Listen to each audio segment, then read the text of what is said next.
बिस्मिल्लाहिर्रहमानिर्रहीम। Today's topic of discussion is metaplasia. तो ये लास्ट हमारा लेक्चर होगा cellular adaptations to the stress, जिसके अंदर हमने हाइपरट्रॉफी भी पढ़ ली, हाइपरप्लेजिया भी पढ़ लिया, एट्रोफी भी पढ़ ली। अब मेटाप्लेजिया, डिस्प्लेजिया, हाइपोप्लेजिया, एप्लेजिया ये इस वीडियो के अंदर कवर करना है। अब मेटाप्लेजिया सबसे इंपॉर्टेंट जो अडाप्टेशन है वो मेटाप्लेजिया है। जो मेटाप्लेजिया के बारे में इतनी बार पूछा जाता है एग्जाम के अंदर, तो जो मेटाप्लेजिया को हम समझते हैं। मेटाप्लेजिया पहली बात ही रिवर्सिबल है। अगर स्ट्रेस खत्म हो जाता है तब जो सेल जिसने अपनी शेप को खराब कर लिया, कैसे हमने कहा था रिस्पायरेटरी एपिथेलियम अपनी जो pseudo stratified chelated columnar arrangement को हटा के स्ट्रेटिफाइड स्क्वेमस एपिथेलियम बना लेती है, तो इसको बोलते हैं मेटाप्लेजिया। मतलब एक अडल्ट सेल या हाईली डिफरेंशिएटेड सेल अपनी शेप को चेंज कर लेता है। एक एपिथेलियल और मेसेंकाइमल सेल्स दूसरे एपिथेलियल सेल या मेसेंकाइमल सेल्स के अंदर डिवाइड कर जाता है। एग्जांपल, रिस्पायरेटरी सिस्टम के अंदर रिस्पायरेटरी एपिथेलियम डिफरेंशिएट होगी या फिर रिप्लेस होगी किससे? स्क्वेमस एपिथेलियम से। मकसद क्या था? मकसद यही था, सिगरेट स्मोकिंग थी, नॉक्शियस केमिकल थे, तो ये वाले जो एपिथेलियम थी ये नॉक्शियस केमिकल का सामना नहीं कर सकती थी, लेकिन जो नई वाली एपिथेलियम है ये नॉक्शियस केमिकल को बर्दाश्त कर सकती है। तो फिर इस कंडीशन को बोलते हैं मेटाप्लेजिया। मेटाप्लेजिया रिवर्सिबल है। अगर स्ट्रेस खत्म कर देंगे तो सेल वापस अपनी नॉर्मल फिजियोलॉजिकल रेंज के अंदर या फिजियोलॉजिकल फिनोटाइप के अंदर चला जाएगा। अगर हम इसको स्ट्रेस को खत्म नहीं करते तो ये मेटाप्लेजिया इरिवर्सिबल बन जाएगा और ये कैंसर कॉज कर देगा। तो ऐसा रिवर्सिबल अडाप्टेशन जिसके अंदर एक डिफरेंशिएटेड अडल्ट सेल होता है, चाहे वो एपिथेलियल हो चाहे वो मेसेंकाइमल सेल्स हो, वो रिप्लेस हो जाता है दूसरे अडल्ट सेल टाइप से।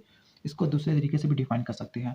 जो ऑलरेडी डिफरेंशिएटेड सेल्स हैं उनके फिनोटाइप में चेंज आना। फिनोटाइप का मतलब इनके जो ग्रॉस अपीयरेंस होती है, ठीक हो गया, इनकी शेप होती है, उसके अंदर तब्दीली आ जाना डिफरेंशिएटेड सेल्स की। और मेन पर्पस क्या होता है, जो नए आने वाले सेल्स होते हैं वो इन्वायरमेंट में ज़्यादा अच्छे से अडाप्ट कर सकते हैं। एग्जाम्पल मैंने आपको दी थी, नॉक्शियस केमिकल के अगेंस्ट कॉलमनर एपिथेलियम ज़्यादा टिक नहीं सकती है, लेकिन स्ट्रेटिफाइड स्क्वेमस एपिथेलियम ज़्यादा अच्छा सर्वाइवल प्रोवाइड कर सकती है। अब जो मेटाप्लेजिया है, मेटाप्लेजिया एपिथेलियल भी हो सकता है और मेसेंकाइमल भी हो सकता है। मतलब ये एपिथेलियल सेल्स के अंदर भी हो सकता है और मेसेंकाइमल सेल्स के अंदर भी हो सकता है। अगर एपिथेलियल सेल्स के अंदर हो तो उसका मेन पर्पस होता है अडाप्टेशन प्रोवाइड करना। यानी एपिथेलियल सेल्स के अंदर ये अडाप्टिव रिस्पॉन्स है, जिसमें एक सेल होता है वो अगर किसी स्ट्रेस को बर्दाश्त नहीं कर पाता तो वो दूसरे सेल से रिप्लेस हो जाएगा। जो दूसरा सेल जो पहले सेल से रिप्लेस, यानी जो नया आने वाला सेल था जो असल में रिप्लेस हुआ था, वो स्ट्रेस को बर्दाश्त कर लेगा। ठीक है, तो जो एपिथेलियम के अंदर जो मेटाप्लेजिया है वो अडाप्टिव रिस्पॉन्स है, लेकिन कनेक्टिव टिश्यू या मेसेंकाइमल सेल्स के अंदर ये अडाप्टिव रिस्पॉन्स नहीं है, बल्कि ये किसी न किसी पैथोलॉजिकल कंडीशन की वजह से ही अराइज करता है। स्पेसिफिकली किसी भी सेल या टिश्यू की इंजरी की वजह से होता है। जो एपिथेलियल सेल्स का मेटाप्लेजिया है ये मैलिग्नेंट ट्रांसफॉर्मेशन की तरफ लीड करता है। अगर सेल के अंदर ग्रोथ कंट्रोल सिस्टम डिसरेगुलेट हो गए तो फिर कैंसर हो जाएगा, लेकिन कनेक्टिव टिश्यू या मेसेंकाइमल मेटाप्लेजिया के अंदर हमें कैंसर देखने के कोई चांसेस नहीं होते। ठीक हो गया। और हम इसकी एग्जाम्पल को देख लेते हैं। एग्जाम्पल जो एपिथेलियल वाली है, एपिथेलियल में हमने इसकी तीन बेसिक क्लास को देखना है। एक होगा columnar to squamous. Columnar to squamous का मतलब होता है कि जो पहले वाले सेल थे उनकी शेप कॉलमनर थी, लेकिन जो नए आने वाले सेल थे वो स्क्वेमस में कन्वर्ट हो गए। यानी जो कॉलमनर स्क्वेमस से रिप्लेस हो जाएगी, स्क्वेमस कॉलमनर से रिप्लेस हो जाएगी, या स्क्वेमस स्क्वेमस से रिप्लेस हो जाएगी। लेकिन पहले वाले केस में थिन स्क्वेमस या सिंपल स्क्वेमस होगा, जो नेक्स्ट आने वाला केस होगा उसमें स्ट्रेटिफाइड स्क्वेमस होगा। अब कॉलमनर स्क्वेमस में रिप्लेस होगी, तो इसकी एग्जांपल आपको रेस्पिरेटरी सिस्टम में देखने को मिलती है, वो मैं आपको बताता हूँ उसके बाद। स्क्वेमस अभी कॉलमनर में डिफरेंशिएट होगी, ये आपको देखने को मिलता है बैरेट इसोफेगस में, एब्डोमिनल पार्ट ऑफ इसोफेगस में। स्क्वेमस में डिफरेंशिएट होगी, तो ये देखने को मिलता है कंजक्टिवा की एपिथेलियम में। और जो डिजीज होगा उसको बोलेंगे केराटोमेलेशिया। अब जो कनेक्टिव टिश्यू या मेसेंकाइमल मेटाप्लेजिया, हमने कहा था कि ये अडाप्टिव रिस्पॉन्स नहीं होता, बल्कि ये पैथोलॉजिकल रिस्पॉन्स होता है। ये किसी ना किसी सेल की इंजरी या टिश्यू की इंजरी की वजह से होगा। एक डिजीज़ है जिसका नाम है मायोसाइटस ओसिफिकेंस। इस डिजीज़ के अंदर जो नॉर्मल मसल्स होती है, स्केलेटल मसल, उनके अंदर बोन की फॉर्मेशन हो जाएगी। असल में होता ये है कि जो इंट्रामस्कुलर हेमरेज होता है, इंट्रामस्कुलर हेमरेज का मतलब होता है मसल के अंदर जो ब्लड वेसल्स हैं उनका हेमरेज हो जाना।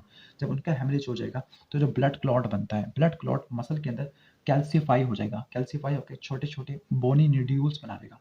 तो उन बोनी न्यूड्यूल्स को सिंपल आप बोन बोल देते हैं, और इस कंडीशन को बोलते हैं मायोसाइटस ओसिफिकेंस। ओसिफिकेंस का मतलब इन्फ्लेमेशन होगी, मायोसाइटस का मतलब पहले मसला मसल के अंदर होगा, मसल की इन्फ्लेमेशन होगी, इसकी वजह से ओसिफिकेशन होती है। इसका मॉलिक्यूलर मैकेनिज्म क्या होगा? इसका मॉलिक्यूलर मैकेनिज्म ये होगा कि जो ऑलरेडी डिफरेंशिएटेड सेल्स हैं उनके फिनोटाइप में तब्दीली नहीं आएगी, बल्कि जो स्टेम सेल्स होते हैं उनकी रीप्रोग्रामिंग होगी। स्टेम सेल्स आपको मैंने दिखाया था कि जो रेस्पिरेटरी एपिथेलियम में आपको नजर आ रहे होंगे शॉर्ट बेसल सेल्स हो गए। तो शॉर्ट बेसल सेल्स नॉर्मली इन्होंने रेस्पिरेटरी सिस्टम के अंदर ये सेल्स बनाने थी, लेकिन अगर स्टेम सेल्स की रीप्रोग्रामिंग कर लो, दोबारा से इनकी प्रोग्रामिंग करूँ, तो ये सेल इनको बनाने के बजाय स्क्वेमस एपिथेलियम बनाना शुरू कर देंगे। तो पहला मैकेनिज्म होगा कि जो रीप्रोग्रामिंग कर लेना लोकल स्टेम सेल की, या फिर दूसरा मैकेनिज्म ये होता है कि जो एक स्पेसिफिक ऑर्गन उसके साथ वाली इन्वायरमेंट है या फिर उसकी एडजेसेंट साइट है, वहाँ के डिफरेंशिएटेड सेल्स होगी उसको ऑक्यूपाई करना शुरू कर दे। इसकी एग्जांपल ये है कि इसोफेगस की एपिथेलियम होती है stratified squamous non cornified epithelium, stomach की एपिथेलियम है सिंपल कॉलमनर। तो ये हो सकता है कि सिंपल कॉलमनर सेल्स दूर दराज यानी सिंपल कॉलमनर सेल्स स्टोमक के वो इसोफेगस में चले गए और वहाँ इन्होंने इसको ऑक्यूपाई कर लिया। इस तरह इसोफेगस की एपिथेलियम स्ट्रेटिफाइड स्क्वेमस नॉन कॉनिफाइड से सिंपल कॉलमनर बन जाएगी। ऐसे इसोफेगस को बोलते हैं बैरेट इसोफेगस। Barrett oesophagus. अब चाहे मैकेनिज्म पहले वाला हो कि स्टेम सेल्स की रीप्रोग्रामिंग हो, चाहे दूसरे वाला हो कि कोलोनाइजेशन होनी हो ऑलरेडी डिफरेंशिएटेड सेल्स की, मैकेनिज्म दोनों में सेम होगा। मतलब सेल की इन्वायरमेंट में कोई ना कोई स्ट्रेस आया तो उसकी वजह से साइटोकाइंस की, ग्रोथ फैक्टर की और एक्स्ट्रा सेलुलर मैट्रिक्स के कंपोनेंट्स की सिक्रेशन होगी। इनकी वजह से स्पेसिफिक जीन की एक्सप्रेशन होगी। वो स्पेसिफिक जीन स्पेसिफिक प्रोटीन की सिंथेसिस करेगी और वो प्रोटीन सेल को नए इन्वायरमेंट में अडाप्ट करवा देगी। तो ये इसका मॉलिक्यूलर मैकेनिज्म होता है। अब यहाँ पे विटामिन ए की बहुत ज़्यादा सिग्निफिकेंस है, क्योंकि विटामिन ए एक इंपॉर्टेंट ट्रांसक्रिप्शन फैक्टर भी होता है। इसने एक न्यूक्लियर रेटिनॉइड रिसेप्टर को एक्टिवेट कराना होता है। वो न्यूक्लियर रेटिनॉइड रिसेप्टर किसी स्पेसिफिक जीन की एक्सप्रेशन को कंट्रोल करता है। तो अगर विटामिन ए ज़्यादा हो जाता है, विटामिन ए कम हो जाता है, तो एपिथेलियल सेल सही तरह डिफरेंशिएट नहीं कर पाते। मतलब एक एपिथेलियल सेल्स ने कॉलमनर के अंदर डिफरेंशिएट होना था, तो वो डिफरेंशिएट होके किसी और में कन्वर्ट हो जाएगा। तो ये विटामिन ए के कम होने की वजह से और ज़्यादा हो जाने की वजह से दोनों कंडीशन के अंदर मेटाप्लेजिया देखने को मिलता है। अब रिस्क फैक्टर या इसकी कॉम्प्लिकेशन क्या है मेटाप्लेजिया की? तो मेटाप्लेजिया मैंने आपको कहा था कि अगर स्ट्रेस खत्म करते हैं तब ये रिवर्सिबल है। यानी अगर स्ट्रेस खत्म करते हैं तो जो ये वाले जो आपको सेल्स नज़र आ रहे हैं स्क्वेमस एपिथेलियम वाले सेल्स, ये वापस रिप्लेस हो जाएगी इन वाले सेल्स से। अगर स्ट्रेस खत्म करते हैं, अगर स्ट्रेस खत्म नहीं करते जैसे बैरेट इसोफेगस के अंदर, तो फिर एक कंडीशन ये आती है कि कैंसर भी हो सकता है। इस कैंसर को बोलते हैं एडिनो कार्सिनोमा। एडिनो कार्सिनोमा का मतलब ऐसा कैंसर जो किसी ग्लैंडुलर एपिथेलियम का हो। अब हम इसके वन बाय वन एग्जांपल्स को देख लेते हैं मेटाप्लेजिया के, क्योंकि एग्जाम में एग्जांपल्स का पूछा जाता है। तो जो रिस्पिरेटरी सिस्टम के अंदर मेटाप्लेजिया किस तरह से होगा? सिगरेट स्मोकिंग होती है, सिगरेट स्मोक के अंदर नॉक्शियस केमिकल्स होते हैं। तो नॉक्शियस केमिकल जो नॉर्मल सिलिएटेड एपिथेलियम होती है उसको मेटाप्लेजिया करवा के उसको रिप्लेस करवा देते हैं स्ट्रेटिफाइड स्क्वेमस एपिथेलियम से। और विटामिन ए की डेफिशिएंसी इसकी वजह से भी मेटाप्लेजिया देखने को मिलता है। विटामिन ए की डेफिशिएंसी अगर कॉर्निया के अंदर हो तो विजन लॉस देखने को मिलता है, ब्लाइंडनेस हो जाती है। इस कंडीशन को बोलते हैं केराटोमेलेशिया। इसके बाद देखिए आप इसको। अब जो pseudo stratified ciliated columnar epithelium stratified squamous epithelium में से रिप्लेस हो गई, तो उसके फायदे और उसके नुकसान क्या है? इसके फायदा ये होगा कि जो इसके एपिथेलियल सेल्स होते हैं ट्रैकिया के और ब्रोंकाई के, वो सर्वाइव कर सकते हैं। वो सिगरेट स्मोक के अंदर जो नॉक्शियस केमिकल है उसको बर्दाश्त कर सकते हैं। लेकिन इसकी कॉम्प्लिकेशन ये होती है कि जो एपिथेलियम या एपिथेलियल सेल्स के अपने जो फंक्शंस थे वो खत्म हो गए। कैसे? सिंपल कॉलमनर एपिथेलियम में म्यूकोजल प्रोडक्शन होती है, म्यूकस प्रोड्यूसिंग सेल्स भी होते हैं, सिलिया भी होते हैं। लेकिन stratified squamous non cornified epithelium में कोई सिलिया नहीं होती, कोई म्यूकस प्रोड्यूसिंग सेल नहीं होती। इन शॉर्ट जो एक प्रोटेक्शन वाला मैकेनिज्म होता है अगेंस्ट इन्फेक्शन, जो डिपेंडेंट होता है म्यूकस के ऊपर, जो डिपेंडेंट होता है सिलियरी एक्शन के ऊपर, सिलिया के ऊपर, वो खत्म हो जाएगा।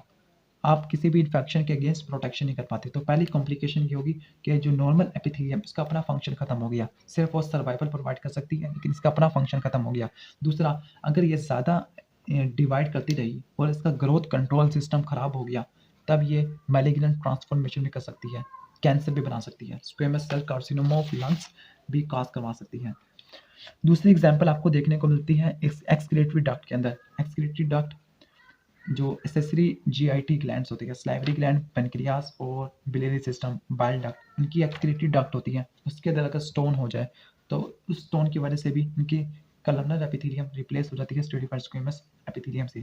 फंक्शन क्या होगा? प्रोटेक्शन प्रोवाइड करना। तीसरी example Barrett esophagus. Barrett esophagus normal esophagus के अंदर epithelium stratified squamous non quantified होती है, जिसका मेन फंक्शन है फ्रिक्शन को कम करना। लेकिन अगर गैस्ट्रो इसोफेगल रिफ्लक्स डिजीज होता है, स्टमक की से कुछ एसिडिक मटेरियल इसोफेगस के अंदर चला जाएगा, तो वो इसोफेगस को डैमेज करेगा। इसके साथ जो इसोफेगस का लोअर एंड एब्डोमिनल पार्ट, उसकी एपिथेलियम बिल्कुल स्टमक जैसी होगी, कलमनर। इसका मेन पर्पज ये होगा कि जो स्ट्रेस को बर्दाश्त करना, एसिड को बर्दाश्त करना, क्योंकि स्टमक की एपिथेलियम भी तो सिंपल कलमनर होती है, वो एसिड को बर्दाश्त कर सकती है क्योंकि इसके अंदर म्यूसिन प्रोड्यूसिंग सेल्स ज़्यादा होते हैं।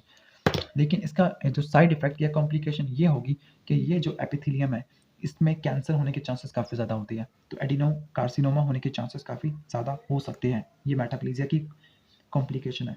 केराटोमिलेशिया, विटामिन ए की डेफिशिएंसी है तो फिर कंजक्टिवा की जो एपिथेलियम है, सिंपल स्क्वेमस से कन्वर्ट हो जाती है स्ट्रेटिफाइड स्क्वेमस केराटिनाइज एपिथेलियम के अंदर। इस कंडीशन को बोलते हैं केराटोमिलेशिया। तो ये था मेटाप्लेजिया का बेसिक ओवरव्यू। अब 2-3 अडैप्टेशन रह गई है, इसी वीडियो के अंदर कवर कर लेते हैं, छोटी-छोटी है। पहला है डिस्प्लेजिया। डिस्प्लेजिया का मतलब होता है सेल की ग्रोथ को डिसऑर्डर कर देना या डिसऑर्गेनाइज सेल ग्रोथ, यानी एक सेल ने 2 साइकिल के बाद डिवाइड करके अपनी रेप्लिकेशन को रोकना था, लेकिन रेप्लिकेशन रुक ना सकी, तो इसको बोलते हैं डिस्प्लेजिया। डिस्प्लेजिया इसका दूसरा नाम, दूसरे तरीके से हम ये भी कह सकते हैं कि जो प्री कैंसरस सेल, ऐसे सेल जो अभी कैंसर नहीं बने लेकिन कैंसर जैसे होने वाले हैं, तो उनकी प्रोलिफरेशन, इसको भी डिस्प्लेजिया बोलते हैं। एग्जाम्पल इसकी सर्विकल इंट्राएपिथेलियल न्यूप्लेजिया, वो सर्विकल कैंसर कॉज करता है। अब ओरिजिन क्या होता है? ओरिजिन ये हो सकता है कि जो हाइपरप्लेजिया, अगर हाइपरप्लेजिया ज़्यादा पैथोलॉजिकल और लॉन्ग स्टैंडिंग है, स्ट्रेस को ख़त्म ना किया, तब वो डिस्प्लेजिया कॉज कर सकता है। या मेटाप्लेजिया, इसकी वजह से भी ओरिजिनेट कर सकता है डिस्प्लेजिया। कॉम्प्लिकेशन क्या है? कॉम्प्लिकेशन यही है कि अगर डिस्प्लेजिया में कि अगर स्ट्रेस खत्म कर देते हैं तब ये रिवर्सिबल है, लेकिन अगर स्ट्रेस परसिस्टेंट है तो ये इरिवर्सिबल कैंसर कॉज करेगा, जिस तरह बैरेट इसोफेगस और एंडोमेट्रियल कैंसर। तो ये हो गया डिस्प्लेजिया। अब इसके बाद है एप्लेजिया। एप्लेजिया का मतलब होता है सेल बना ही नहीं, सेल की प्रोडक्शन ही नहीं हुई। इसकी एग्जांपल है यूनिलैटरल रीनल एजेनेसिस। हाइपोप्लेजिया का मतलब होता है कि सेल की प्रोडक्शन में कमी देखने को मिली, decrease in cell production during embryogenesis, क्योंकि एम्ब्रियोजेनेसिस में ही सेल की प्रोडक्शन होनी है। इसकी वजह से सेल का जो साइज होगा काफ़ी ज़्यादा छोटा हो जाएगा। इसकी एग्जांपल है टर्नर सिंड्रोम। टर्नर सिंड्रोम के अंदर जो ओवरी है, इसका साइज काफ़ी ज़्यादा छोटा हो जाता है। तो ये था बेसिक ओवरव्यू और सारी अडैप्टेशंस हमारी कवर हो चुकी हैं। तो अगर आपको वीडियो अच्छी लगती है तो उसको लाइक कीजिएगा और चैनल को ज़रूर सब्सक्राइब कर लीजिएगा। Thanks for watching this video. अल्लाह हाफिज़।